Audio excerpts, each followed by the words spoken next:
Go ahead. Just let it melt on your tongue.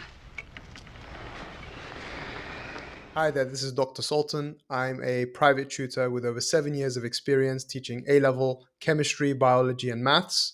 And today I'd like to walk you through how to synthetically produce LSD. What have you got there? Divine inspiration. LSD. Just before we start, I'd like to give a disclaimer. I do not advocate any drug use. I do not advocate actually using these steps to create LSD for many reasons. Firstly, LSD is an illicit drug that is very dangerous and harmful. Dr. Jensen, nice to meet you. In fact, that's where I met you. You were one of my patients once. Didn't I prescribe you some really good shit once? What are you on, huh? What drug did you take? What'd you take? It's a good question. What are you on? An airplane? Where'd you get it? I didn't get it. It got me. This is going to be essentially for students who are aiming for an A star and really trying to stretch their organic chemistry knowledge as far as possible. So with that being said, let's dive into it. Firstly, LSD is the compound that can be seen on the left here. Okay? And we're going to be starting off with this compound. This is what we're starting with. Now, in general, what I encourage my students to do is whenever you've got a synthesis route, look at the molecule that you're starting off with and compare it to the final molecule. And just look at what molecular groups have been added, which molecular groups have been removed. So if we inspect here, we can see that the only differences really are over here. So we can see instead of a ketone group, we've essentially extended that out because there's another carbon here. And we've got ourselves an amide, right? Because you've got a C, double bond O, then you've got an N. So that is an amide. But it's not just any amide, it's a tertiary amide, right? Because primary amides would look like this, where the N is only bound to one carbon. A secondary amide would be when there is a carbon chain at the top here.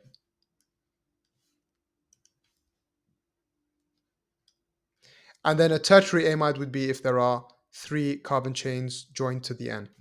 Okay.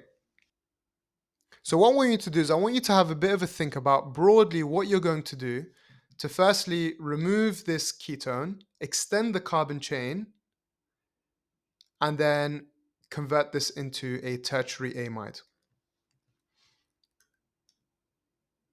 All right, I hope you had a go. But firstly, what we need to do is we need to convert this ketone into an alcohol because ketones are not very reactive. From an alcohol, we then need to convert this into a halide, which is not a step that you need to know how to do. Then you want to turn the halide into a nitrile, and that's because we know that nitriles are the best way of extending the carbon chain. From a nitrile, we want to then convert that into a carboxylic acid in order to eventually form our amide. But we know that carboxylic acids are not great for forming amide, so we firstly want to convert that into an acid anhydride and then react that with an amine in order for us to form LSD. Okay?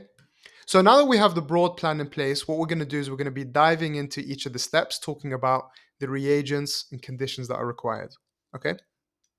So in converting ketones into alcohols, I'd like you to tell me what mechanism would be taking place and what reagents we're going to need.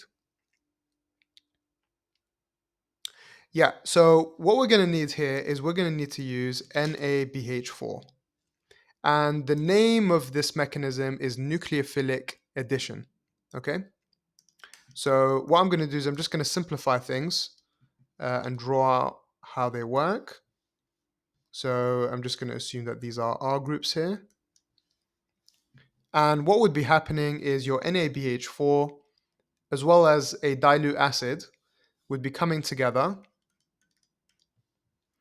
And what you're going to have is that this carbon here is going to be delta positive because this oxygen is delta negative. It's more electronegative than it. Therefore, it donates a carbon to the chain, which then breaks this bond here to form this substance, which can then attract a hydrogen ion in order to form your alcohol. As we said, this step is not required, so we're not going to go over it, but essentially what has happened is the OH has been converted into a halide. And now again, I'd like you to think, how would you convert a halide into a nitrile? Yeah, so the mechanism that would be required here is nucleophilic substitution. And what we'd be using is, let's say, NaCN or KCN. And the mechanism here, again, I'm just going to simplify things, is we're starting off with a chloride.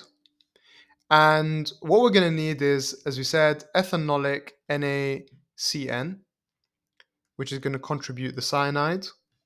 And this carbon is delta positive again, because the chloride is more electronegative, so it's pulling electrons away, and it donates its lone pair to this, which then breaks this bond, thereby forming our nitrile.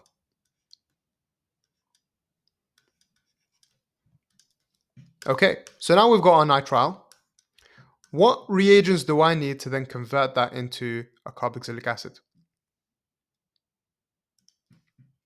Yeah, what I'm going to need here is I'm going to need acid. So classically, sulfuric acid is going to be used. All right, next, we need to be able to convert our carboxylic acid into an acyl chloride. So what reagents are going to be needed here? Yeah, we're going to need SOCl2, which then forms our acyl chloride. And then we need to react this acyl chloride with something in order to add our amine and turn this into a amide. So what amine is going to be needed? What would be the chemical structure of it to form this? So the way you want to approach this one is you want to generally have an idea of what happens to acyl chlorides when they react.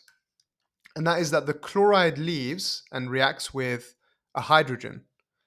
And the remaining parts of the molecule then get attached on top. Okay, so in this case, what do we want to add? Well, we want to add a N and then an ethyl chain.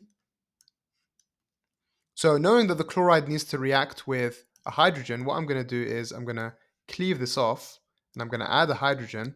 And this is actually the molecule that you need to react with your acyl chloride. And you always want to run, after you've kind of worked backwards to figure out what the reactants are, work forwards just to see if it works. So if I react these two together, the Cl and the H react, and then the N gets attached directly. And yes, indeed, this does form our tertiary amide. And there you have it. That's how you make LSD. I hope this was useful. If you'd like me to make more videos, or if there's anything that you'd like me to clarify, please let me know in the comment section, and I'm happy to do so.